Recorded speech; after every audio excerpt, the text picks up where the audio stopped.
नमस्कार, मी संदीप देसाई. बुलेटिनची सुरुवात करू एका ब्रेकिंग बातमीनं. राष्ट्रवादी आमदार अपात्रतेच्या सुनावणीचा निकाल उद्या होणार आहे.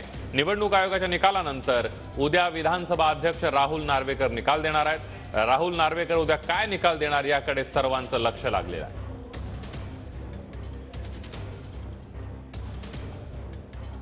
विधिमंडळ पक्ष कोण याचा फैसला विधानसभेचे अध्यक्ष नार्वेकर करणार आहेत.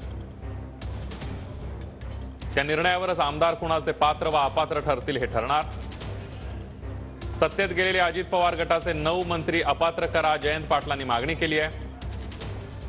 अजित पवार गटाकडून शरद पवार गटाचे आमदार अपात्र करण्याची मागणी करण्यात आली आहे. अजित पवारांकडे सध्या 41 तर शरद पवारांकडे 14 आमदारांचं समर्थन आहे. शिवसेनेच्या खटल्यामध्ये नार्वेकरांनी कुणालाही अपात्र ठरवलं नाही. यावेळी नार्वेकर काय निर्णय घेतात याकडे सर्वांच्या नजरा लागलेल्या आहेत. निवडणूक आयोगानं घटना संघटनाऐवजी आमदारांच्या संख्येवर अजित पवार यांना पक्ष दिला. आता विधिमंडळामध्ये पक्ष कोण आणि अपात्र कोण याचा निर्णय नार्वेकर करणार आहेत.